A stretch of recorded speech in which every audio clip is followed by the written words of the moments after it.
Hey, curious minds, ready to turn your questions into knowledge? Let's dive in.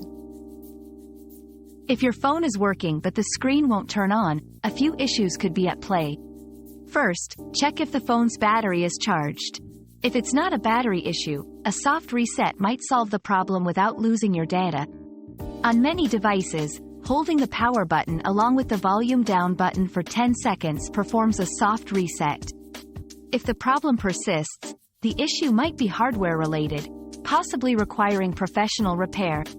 For hardware issues, contacting the manufacturer or a repair professional is recommended.